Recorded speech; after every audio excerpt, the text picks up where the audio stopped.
सुंदर कांड ही नाम रखा गया। किसी नगर का नाम नहीं, किसी घटना का भी कोई नाम नहीं। इतनी बड़ी घटना घटी कि आग लगी पूरी लंका में, तो भीषण अग्निकांड, बहुत बड़ा कांड हुआ अग्निकांड। लेकिन ना तो समुद्र कांड ना अग्निकांड, इसका नाम सुंदर कांड रखा। इस कांड से कोई घटना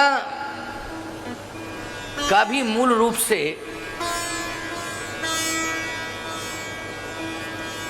घटना का भी कहीं कोई उल्लेख नहीं किया गया। मूल में, प्रारंभ में तो केवल एक ही चौपाई वर्णित की गई है कि जामवंत के वचन सुहाए, सुन हनुमंत हृदय अति भाए। इसमें भी सुहायो भाई। तो प्यारे, मुझे ऐसा लगता है कि हनुमान जी ने सबसे पवित्र कार्य इसमें यही किया कि भगवती सीता के पास पहुंचकर भगवती सीता को भगवान की कथा सुनाई। क्या सुनाई? कथा। पूरे यज्ञ में सभी कार्य सुंदर हैं। देवी जी का दर्शन हो रहा है, ये भी सुंदर दिव्य दर्शन है। यज्ञ भगवान का दर्शन और परिक्रमा हो रही, ये भी बहुत ही सुंदर व्यवस्था है आध्यात्मिक और आस्था की। भंडारा चल रहा है, ये भी बहुत सुंदर है। लेकिन अति सुंदर यह है कि भगवान की कथा सुनने को मिल रही है, ये अति सुंदर है।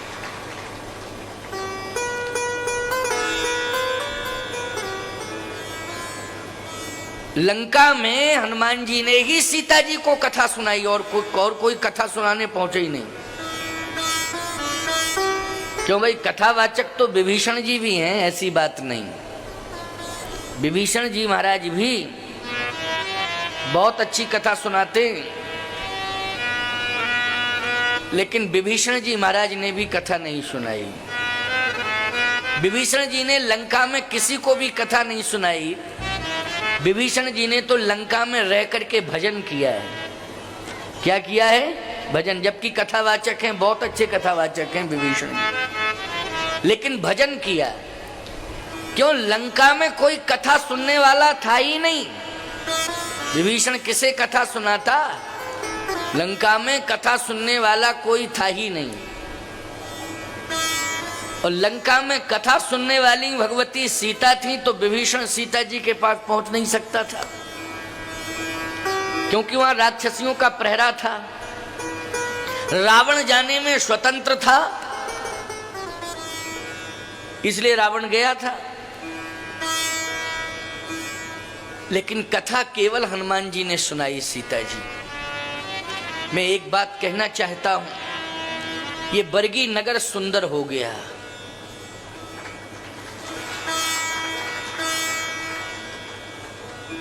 मां रेवा के पावन तट पर ये बरगी नगर बसा हुआ है, इसलिए ये पुनीत नगर है, पवित्र नगर है।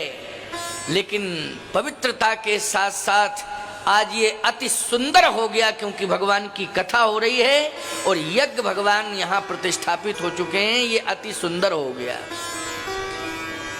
और मैं कहता हूं, देश में बड़े बड़े कांड होते हैं, लेकिन आज इस दिव्य मां रेवा के तट पर नवरात्रि के पावन अवसर में यज्ञ भगवान के साथ साथ दिव्य देवियों के विग्रहों का दर्शन हो रहा है। ये सबसे बड़ा सुंदर कांड हुआ है यहाँ। इससे बड़ा सुंदर कांड और क्या हो सकता है? ये सुंदर कांड है, बोलो है कि नहीं? इसे हम सुंदर कांड ही कहेंगे। कोई आपसे पूछे कि क्या हो रहा है, तो ये तो आप कहोगे कि यज्ञ हो रहा है, कथा हो रही है। लेकिन आप ये भी कह सकते हो कि बरगी नगर में इस समय सुंदर कांड हो रहा है। ये सुंदर कांड है। कथा सुनने को मिल जाए, जीवन की यही सुंदरता है। कथा से जीवन सुधर जाए, ये जीवन की सुंदरता है। और कथा के माध्यम से हमें परमात्मा की प्राप्ति समाप्ति हो जाए, यही सुंदर कांड है। आज हनुमान जी को लंका में सीता जी मिली, और हनुमान जी ने सीता जी को अगर प्रसन्न किया है तो कथा सुना के प्रसन्न किया है। जितने भी देवी देवता हैं वो कथा से ही प्रसन्न होते हैं। कथा होना इसलिए आवश्यक है नहीं, यज्ञ में तो देवता बैठे हुए हैं, देव पूजन हो रहा है। यज्ञ वेदी पर देवता बैठे हुए हैं, 33 करोड़ देवता विराजित हैं, उनका विधिवत पूजन हो रहा है। क्या जरूरत है कथा की? नवरात्रि के पावन अवसर पर बहुत ही सुंदर मंडप में 21 विग्रह देवियों के स्थापित हैं, लेकिन मैं सत्य कहता हूं 33 करोड़ देवता यज्ञ वेदी पर बैठे हैं। समीप में एक सुंदर दिव्य भवन, एक पांडाल के माध्यम से एक सुंदर वस्त्रों का भवन तैयार किया गया, उसमें 21 विग्रह देवियों के विराजमान हैं। लेकिन ये सभी देवियां एवं समस्त देवता अगर प्रसन्न हैं तो भगवान की कथा हो रही है सुन करके प्रसन्न है। कथा तो भगवान शिव भी सुनते हैं, तभी तो कुंभज ऋषि के यहाँ कथा सुनने के लिए गए। कथा भगवान राम भी सुनते हैं, वेद पुराण वशिष्ठ वखान है सुनहि राम यद्यपि सब जान ही। भगवान की कथा है, लेकिन कथा के इतने प्रेमी हैं कि गुरु वशिष्ठ जी महाराज के आश्रम में कथा सुनने जाते हैं। जनकपुर में भी कहत कथा इतिहास पुरानी, रुच रजनी जुग जाम शिरानी। जनकपुर भी पहुंचे तो भी कथा सुनी विश्वामित्र जी से। चित्रकूट धाम में पहुंचे तो तहां बैठे मुनगन सहित नित्य सिय राम सुजान, सुनहि कथा इतिहास सब आगम निगम पुराण। चित्रकूट में भी भगवान कथा सुन रहे हैं। इसका मतलब है कथा भगवान की है, लेकिन कथा का प्रेमी तो भगवान भी है। जब वो नरलीला करता है तो फिर कथा सुनता है। कथा सुनना बहुत आवश्यक है। कथा आपके जीवन को सुंदर बनाती है। इसलिए हनुमान जी ने सुंदर कांड में सबसे पहला कार्य ये किया कि मां जानकी की व्यथा को दूर करने के लिए राम कथा सुनाई। तो व्यथा को दूर करने के लिए राम कथा सुनना परम आवश्यक है। इसलिए रामचंद्र गुण बरनय लागा, रामचंद्र गुण बरनय लागा। सुनत ही सीता कर दुख भागा, सुनत ही सीता कर दुख भागा। लागी सुने श्रवण मन लाई, लागी सुने श्रवण मन लाई। आदेउते शव कथा सुनाई, आदेउते सब कथा सुनाई। आदेउते शव कथा सुनाई, आदेउते सब कथा। आदेउते शव कथा सुनाई। लंका में हनुमान जी ने राम कथा सुनाई सीता जी को, तो कथा मन से सुनी सीता जी ने। आद्योपांत कथा हनुमान जी की वाणी से श्री किशोरी जी सुन रही हैं, अनुभव कर रही हैं कि मैंने कथाएं तो जनकपुर में भी सुनी, क्योंकि जनकपुर में भी कथाएं होती थी। महाराज श्री जनक स्वयं बहुत बड़े ज्ञानी हैं, बहुत बड़े वक्ता हैं, बहुत बड़े विद्वान हैं। और जनक जी महाराज के यहाँ जब कथाएं होती थीं तो व्यास जी, पराशर जी, गर्ग जी, गौतम जी, कपिल जी, कणाद जी, वशिष्ठ जी आदि आदि सब पहुंचते थे। ये श्रोता बन करके कथा सुनते थे, समझ लीजिए। जैसे आप सब बैठ करके श्रोता बन के कथा सुन रहे हो, वैसे ये विभूतियां, बहुत बड़े सिद्ध संत, परम ज्ञानी, तपस्वी, ये सब श्रोता बन करके कथा सुनते थे जनकपुर धाम में। श्री जानकी जी कहती हैं, मैंने तो जनकपुर धाम में अपने पिताजी की यहाँ भी कथा सुनी, लेकिन इतनी सुंदर कथा अभी तक मैंने जनकपुर धाम में नहीं सुनी। अयोध्या धाम में भी कथा सुनी, स्वयं वशिष्ठ जी महाराज कथा सुना रहे हैं, लेकिन इतनी सुंदर कथा मैंने अयोध्या धाम में भी नहीं सुनी। चित्रकूट धाम में भी मैंने कथा, तमाम ऋषि आवत देख मुदित मुनि वृंदा, कीन दंडवत रघुकुल चंदा। मुनि वृंदा मानी मुनियों का समूह है, हजारों की संख्या में मुनि महात्मा आते, कथा कहते भी हैं, कथा सुनते भी हैं। लेकिन 11.5 वर्ष तक मैं चित्रकूट धाम में रही, ऐसी कथा मुझे चित्रकूट धाम में भी सुनने को नहीं मिली। लेकिन लंका में जहां राक्षस रहते हैं, वहां इतनी सुंदर कथा कहने वाला कौन आ गया? जहां राक्षस ही राक्षस रहते हैं, लेकिन इतनी सुंदर कथा कहने वाला कौन? सोच रही है, बड़ी सुंदर कथा। अरे भैया, कथा कहने वाले बड़ी सुंदर कथा कह रहे हो, लेकिन सामने क्यों नहीं आ रहे हो? इतनी अच्छी कथा कहते हो, थोड़ा दर्शन तो दे दो। हनुमान जी कहते हैं, माता जी कथा ही कथा सुंदर है, सुनाने वाला तो पूरा बंदर है। कथा ही कथा सुंदर है। जानकी जी ने कहा, कथावाचक के रूप पर विचार नहीं करना चाहिए, रूप पर ध्यान नहीं देना चाहिए। अगर आप कथावाचक के रूप पर ध्यान दोगे तो मैं ये मानता हूं कि कथा का प्रभाव आपके जीवन में पूरी तरह से नहीं पड़ सकता है। कथावाचक की वाणी पर ध्यान दो, उसके आचरण को देखो, रूप को मत देखो। अगर कथावाचक के रूप पर विचार करोगे तो याद रखना, अष्टावक्र जी ने महाराज श्री जनक के यहाँ किस प्रकार की टिप्पणी की थी, आपने विद्वानों से सुना होगा। और उस टिप्पणी को सुन करके महाराज श्री जनक को शर्मिंदित होना पड़ा था। महाराज श्री जनक जैसे विद्वान को अष्टावक्र की टिप्पणी पर शर्मिंदित होना पड़ा था और क्षमा मांगनी पड़ी थी, क्योंकि वहां रूप को देख करके एक हास्यमय वातावरण हो गया था। अष्टावक्र के रूप को देख करके हास्यमय वातावरण हो गया था। अष्टावक्र जी ने शर्मिंदित कर दिया, जनक की सभा को शर्मिंदित कर दिया। इसलिए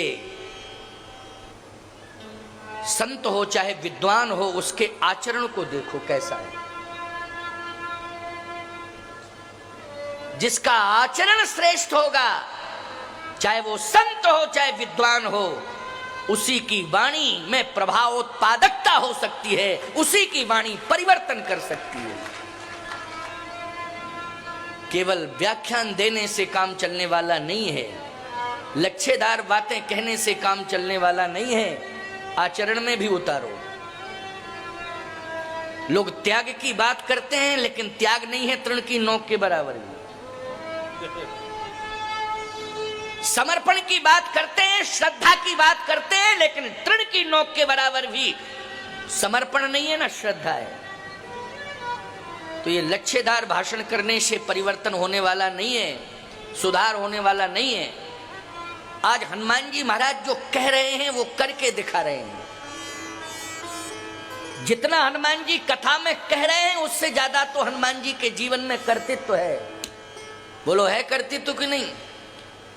और आज सबसे ज्यादा प्रभावित हुई है सुंदरकांड में मां जानकी, तो किसकी वाणी से प्रभावित हुई है? बोलो, श्री हनुमान जी की वाणी से प्रभावित हुई हैं। क्योंकि हनुमान जी केवल बुद्धिमताम वरिष्ठम ही नहीं है, हनुमान जी जितेंद्रियम भी हैं। इसलिए जो चरित्रवान होता है उसी की वाणी का प्रभाव होता है।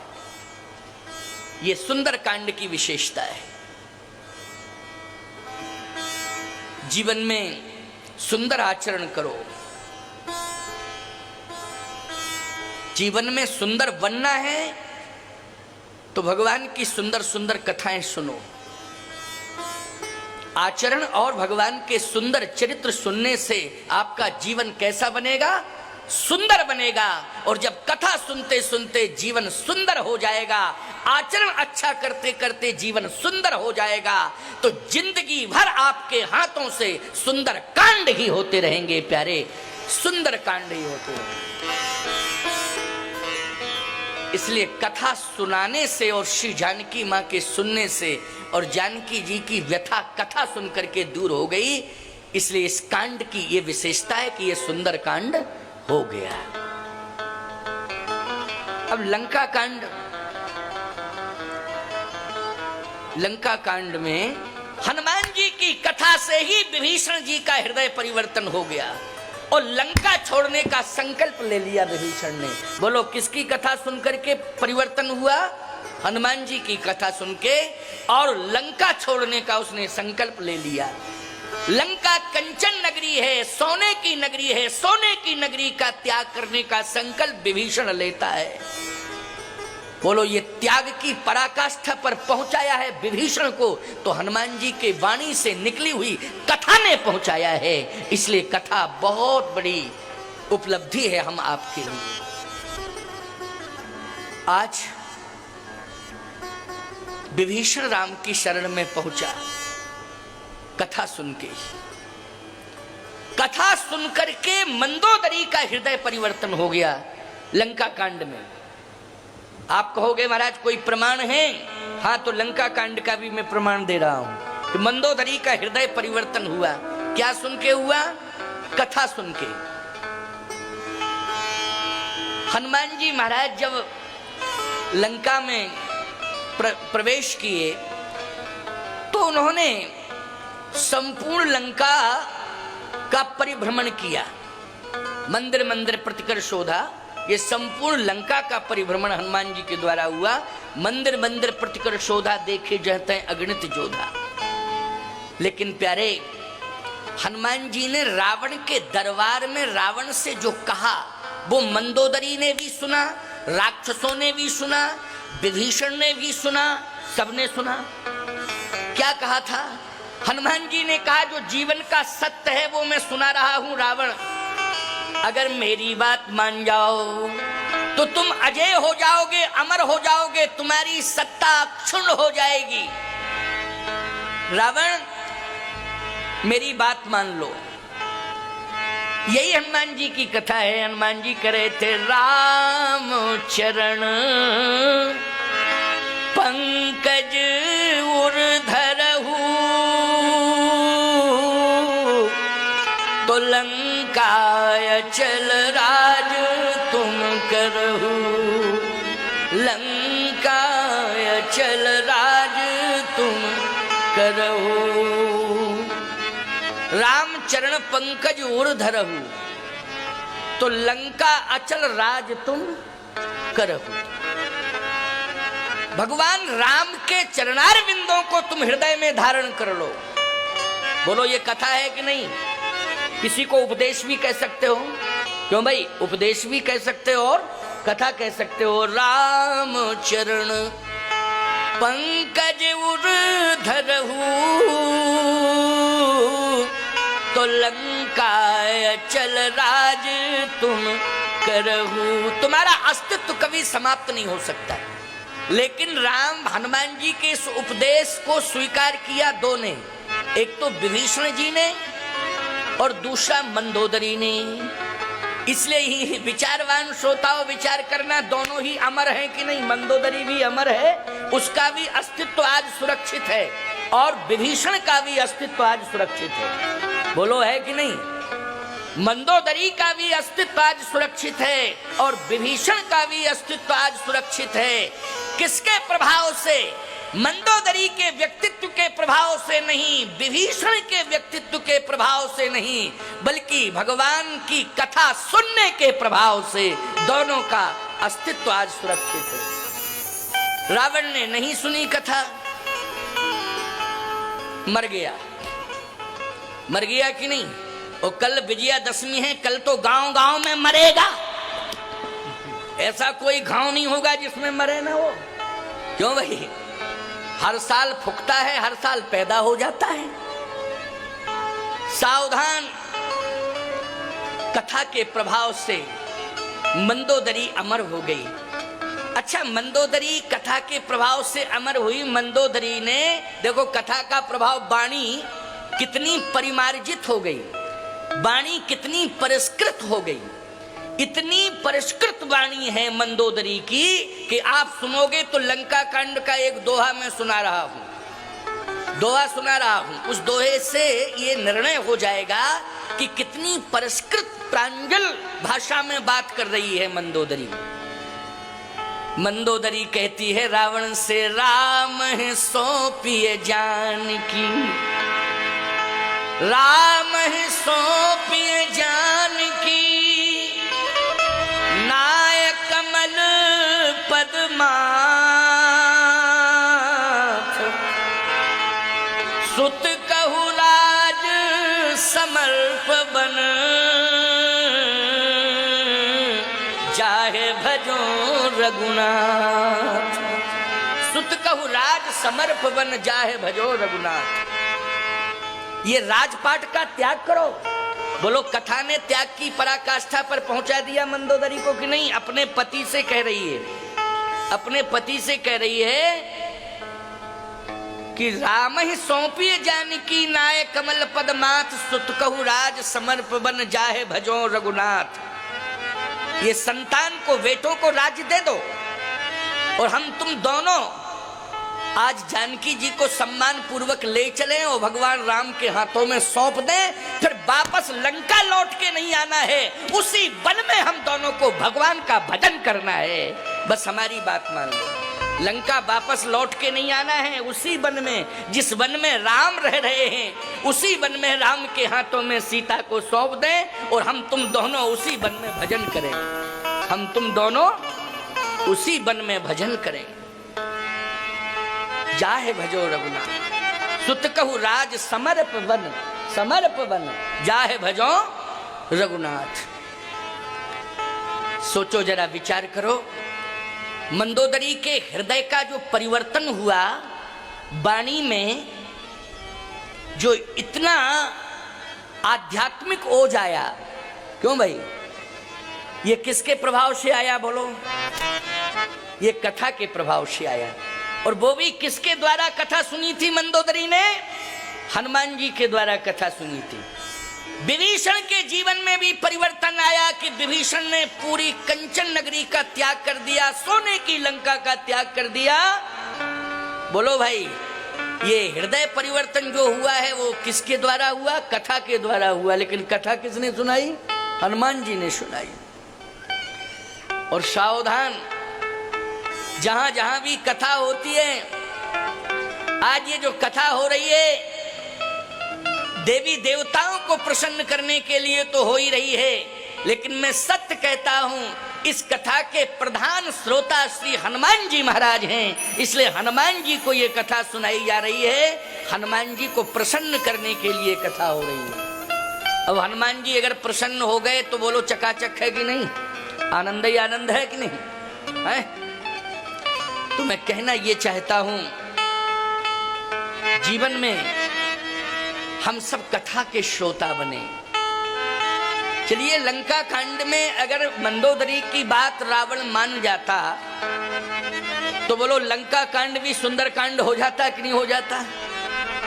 लंका कांड फिर लंका कांड नहीं रहता, बल्कि सुंदर कांड के ही दो भाग हो जाते, सुंदर कांड 1 और सुंदर कांड 2।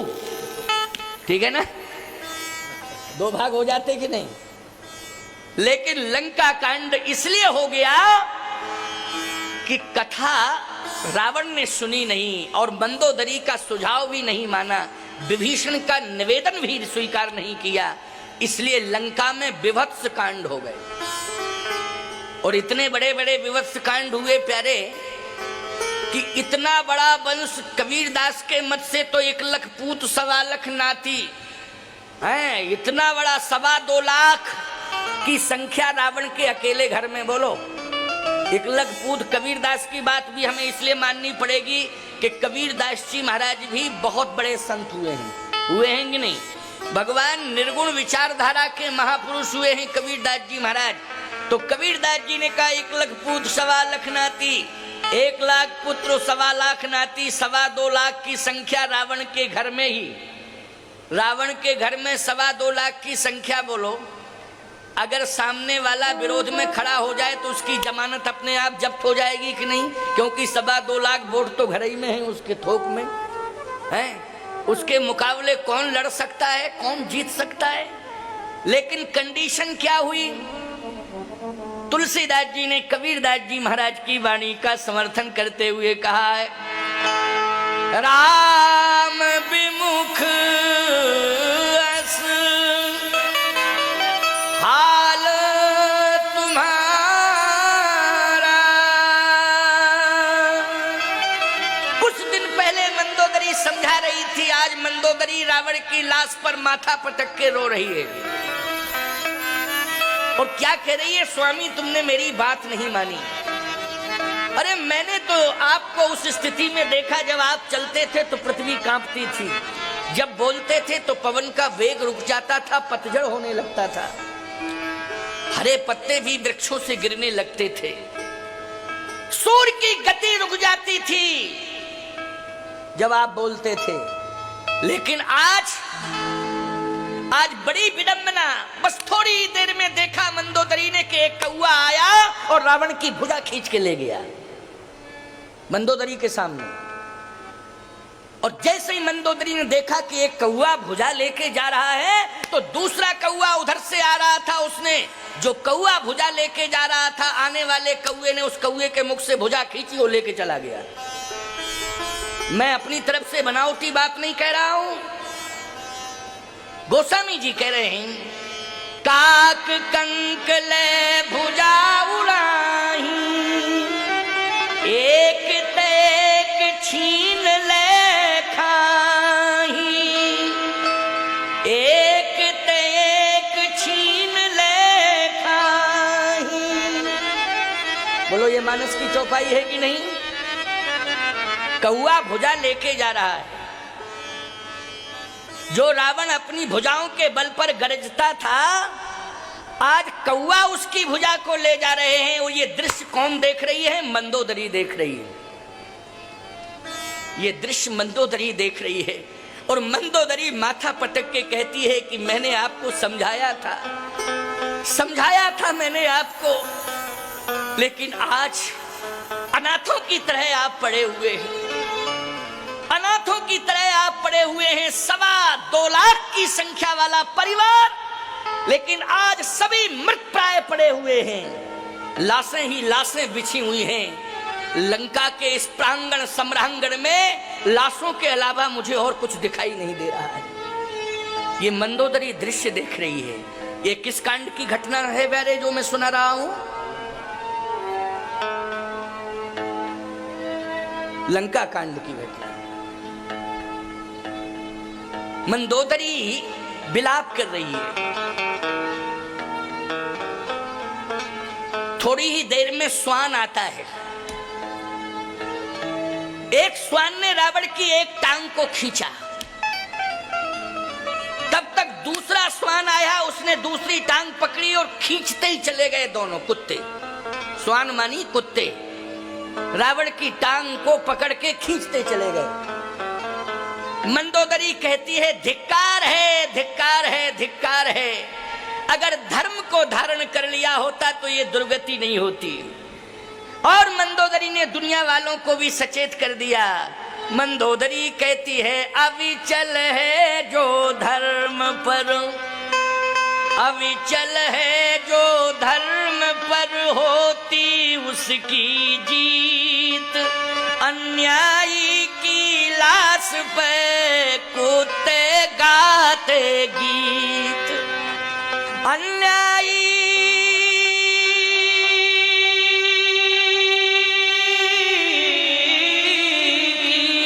लाश पे कुत्ते गाते गीत, अन्यायी की लाश पर कुत्ते गाते गीत। समझ में आया परिणाम? ये लंका कांड चेतावनी दे रहा है कि धर्म को मत छोड़ना, किसी भी कंडीशन में धर्म को मत छोड़ना प्यारे। धर्म कभी कभी परीक्षा लेने के लिए आता है तो घबराना नहीं।